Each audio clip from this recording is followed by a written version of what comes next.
Kami naikkan syukur padamu,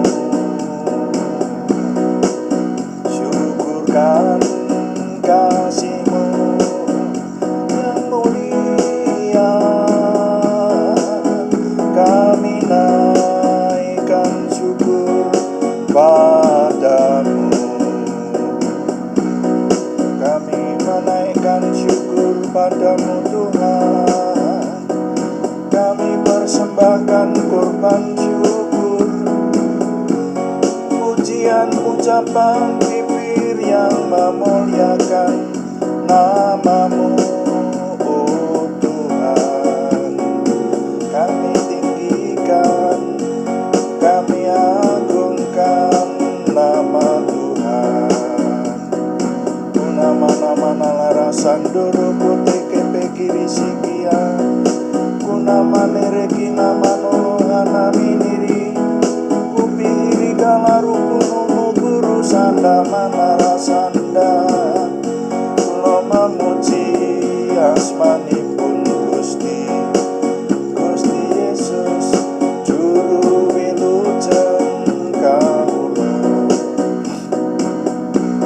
Matur nuwun duh Gusti, sampun mutus Sang Roh Suci dedampar ing salebeting manah kawula, sarta nuntun kawula ing kayekten paduka.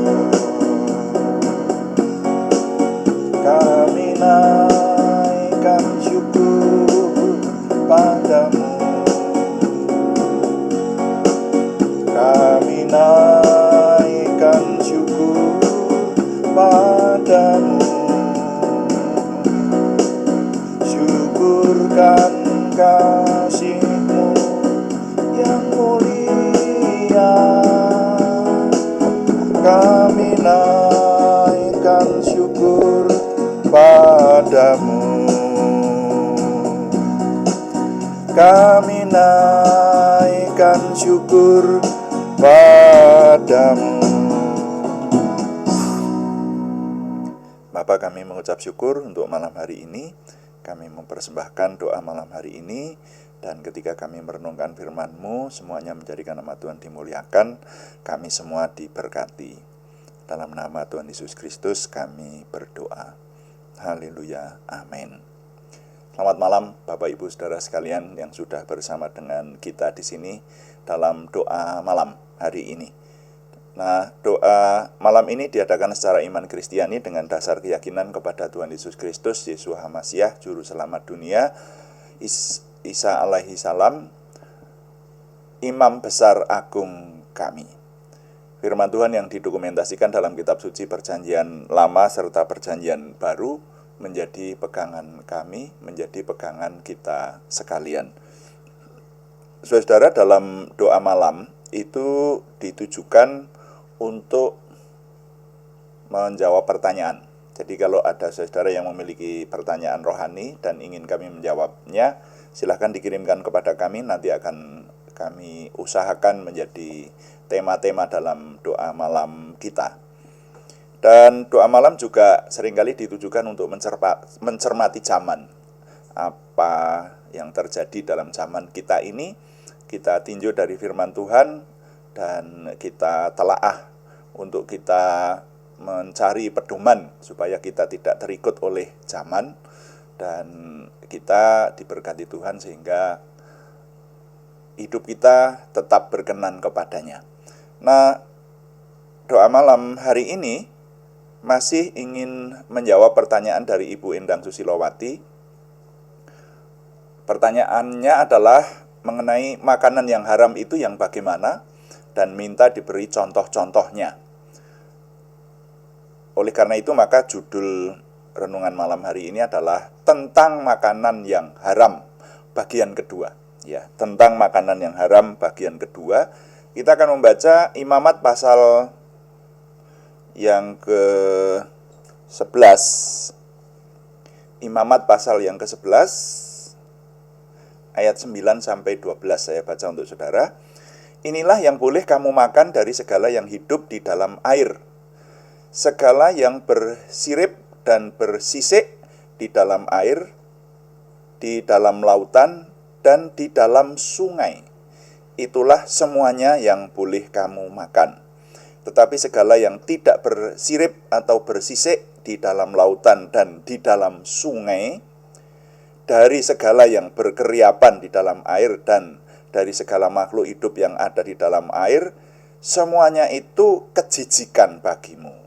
Sesungguhnya haruslah semuanya itu kejijikan bagimu. Dagingnya janganlah kamu makan, dan bangkainya harus kamu jijikkan. Segala yang tidak bersirip dan tidak bersisik di dalam air adalah kejijikan bagimu. Nah, sampai di sini pembacaan saya.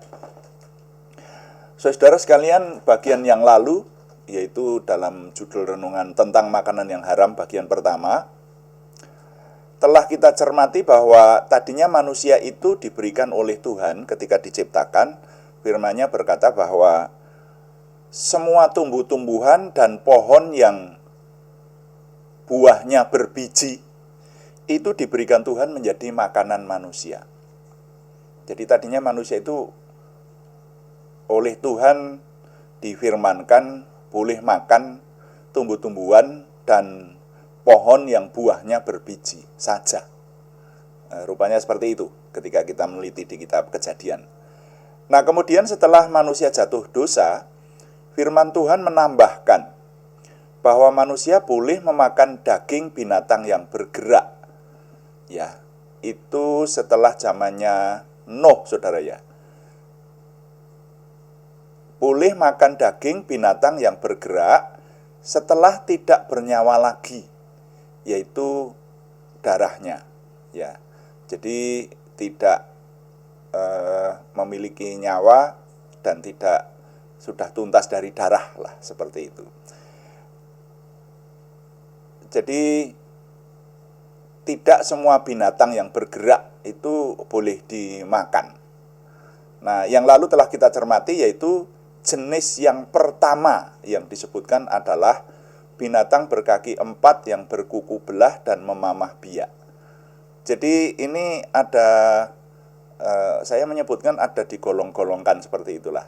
Golongan yang pertama itu adalah yang haram, daging binatang yang berkaki 4 dan tidak berkuku belah, tidak memamah biak. Nah, saudara, tentang memamah biak ini dimungkinkan ada terjemahan yang seharusnya lebih rinci disebutkan di sana. Ya, tidak berkaki 4 dan tidak memakan tumbuh-tumbuhan atau rumput dengan dikunyah. Nah, itu saudara ya. Jadi kan ada binatang yang tidak mengunyah, ya saudara. Ada binatang yang tidak mengunyah. Ular contohnya. Kemudian komodo itu tidak mengunyah, saudara. Ya. Semua yang makan, buaya kayaknya termasuk itu ya. Jadi ditelan begitu, saudara ya. Dirobek dan ditelan. Nah itu, kalau ular komodo itu malah praktis tidak merobek, itu ditelan ya. Sebesar seperti apapun kita melihat di banyak sekarang tuh diunggah itu ya, komodo makan, ular makan, itu ditelan seperti itu.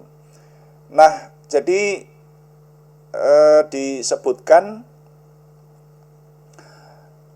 walaupun binatang memamah biak atau makan tumbuh-tumbuhan, rumput-rumputan dengan dikunyah, ya. Tapi kalau tidak berkuku belah, tidak boleh dimakan. Atau sebaliknya, yang berkuku belah tetapi memakan tumbuh-tumbuhan atau rumput-rumputan dengan tidak dikunyah, ya, itu juga tidak boleh dimakan. Nah, jadi golongan yang pertama itu adalah binatang berkaki 4. Nah, itu yang disebutkan seperti itu. Jadi selain itu semuanya haram. Jadi bisa dicontohkan di sini seperti contohnya kucing, anjing, harimau, musang, tupai, garangan, rubah, berang-berang, mongus, tikus, ya, buaya, kadal, dan sejenisnya tidak boleh dimakan oleh manusia. Nah, pada bagian ini akan kita cermati kelanjutan dari pernyataan firman Tuhan mengenai makanan yang haram dan yang boleh dimakan, yang haram dan yang halal. Di sini tadi yang kita baca tadi dinyatakan golongan kedua atau jenis kedua. Jenis kedua yang haram yang tidak boleh dimakan oleh manusia adalah hewan yang berada di dalam air. Nah, hewan yang berada di dalam air ini kriterianya adalah semua yang bersisik dan bersirip boleh dimakan. Yang tidak bersisik dan tidak bersirip tidak boleh dimakan. Lebih mudah mengingat. Tapi ini wah, membatasi banget ini. Ya, itu. Jadi semua yang tidak bersisik dan tidak bersirip tidak boleh dimakan oleh manusia. Nah, yang termasuk hewan air yang bersisik itu yang saya kenal, saudara, bersisik dan bersirip ya sebetulnya cukup banyak sih. Adalah semacam ikan, ya, ikan kakap, kemudian beberapa jenis wader, gurami, mujair, sepat, ada yang menyebut kakul, andong, ya, ikan gabus atau kutuk, kotes, dan berbagai jenis cana. Ya, nah itu pokoknya bersisik dan bersirip. Nah, sedangkan berbagai jenis hewan air yang tidak boleh itu, saudara-saudara, itu yang tidak bersisik dan tidak bersirip itu seingat saya seperti misalnya ikan lele, ikan sidat, ikan patin. Itu adalah ikan-ikan yang tidak memiliki sirip, tetap itu adalah ikan-ikan yang memiliki sirip tetapi tidak bersisik. Nah, gitu. Ya. Lele, sidat, patin. Ya. Termasuk kalau saudara tahu ada yang disebut kekel. Kemudian sapu-sapu. Itu saudara. Ya, ada lagi wah berbagai jenis ikan itu ada banyak ya variasinya. Nah, tapi ada lagi yang tidak bersisik dan tidak bersirip sama sekali. Ya, kalau tadi kan memiliki sirip tapi tidak bersisik. Ada contohnya belut, ya. Lalu ada yang disebut pelus itu sidat itu ya. Nah, itu tidak bersirip ya dan tidak bersisik. Nah, ada lagi berbagai jenis ular yang walaupun bersisik tetapi tidak bersirip atau itu tidak boleh dimakan oleh manusia, saudara-saudara. Ya. Nah, seperti itu. Nah, padahal ada daging-daging yang dinyatakan haram itu yang menjadi kesenangan manusia ya. Sekarang banyak orang suka makan pecel lele, iya kan? Nah, tetapi sesuai dengan aturan hukum Taurat dalam Perjanjian Lama, semuanya itu dinyatakan haram. Bahkan dikatakan menyentuh bangkainya saja tidak boleh. Siapa yang menyentuh bangkai dari binatang-binatang itu dinyatakan haram sampai matahari terbenam. Nah, itu saudara ya. Jadi itu yang dinyatakan oleh Tuhan pada golongan hewan yang kedua atau golongan daging hewan yang kedua, jenis yang kedua. Jadi digolong-golongkan seperti itu. Nanti kita akan mempelajari ini dulu, saudara-saudara, dan khususnya untuk Ibu Susi. Saya tidak bisa menjawab sekaligus karena terlalu panjang. Jadi sekarang sedang kita teliti dulu mengenai golongan-golongan jenis hewan yang dagingnya tidak boleh dimakan. Kan yang ditanyakan yang haram. Nah, ini penjelasannya ada di Imamat, ada di kitab Imamat pasal 11 ini, dan kita sedang mencoba mengerti secara sistematis, yaitu pergolongan. Kita sampai pada golongan yang kedua. Jadi kali ini jenis kedua atau golongan kedua yang kita cermati, yaitu hewan haram yang dari dalam laut dan sungai. Jadi yang ada di dalam air, baik air asin maupun air tawar. Seperti itu, saudara. Nah, pembahasan ini tidak berhenti sampai di sini. Akan kita lanjutkan dalam judul tentang makanan haram, bagian yang ketiga. Sepertinya nanti paling tidak akan sampai pada bagian yang keempat, saudara ya. Supaya kita benar-benar memahami dan kita yang hidup dalam perjanjian baru tidak salah di hadapan Tuhan. Jadi doakan supaya saya mendapatkan banyak referensi. Terima kasih juga kepada teman-teman, terutama Pak Adi Wijaya, yang peduli dan mengirim banyak referensi kepada saya untuk diramu dalam menjawab pertanyaan dari Ibu Endang Susilowati. Nah, dengan demikian maka nilai yang dapat saya ketengahkan kali ini masih belum kesimpulan. Jadi bunyinya demikian. Semakin rinci kita pahami bahwa Tuhan memberikan peraturan mengenai makanan, saudara. Ya, manusia tidak boleh sembarangan mengkonsumsi makanan. Nah, itu hikmahnya bagi kita. Ya, walaupun kita hidup dalam perjanjian baru, nanti akan kita ketahui dalam perjanjian baru bagaimana peraturan itu diperbaharui. Namanya saja perjanjian baru. Jadi ada hukum-hukum Tuhan yang baru. Kan beda banget itu ya. Wah, kalau Taurat masih berlaku, kita semua tidak masuk surga, pasti. Itu. Jadi oleh kehadiran dan karya besar Tuhan Yesus Kristus sebagai imam agung kita, ada perjanjian baru dan ada hukum-hukum Tuhan yang diperbaharui dalam Yesus Kristus.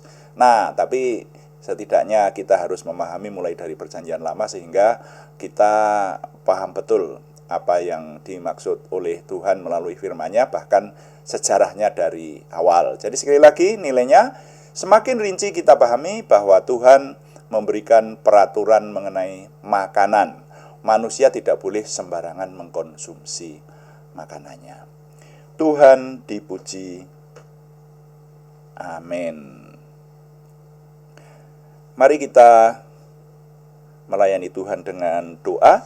Dan dalam doa malam, saya mengajak Bapak Ibu Saudara melayani dengan Tuhan dengan doa yang diajarkan Tuhan Yesus Kristus, yaitu patron doa. Jadi patron, contoh doa, itu Tuhan memberikan contoh doa yang sebaiknya setiap hari kita ucapkan, saudara ya.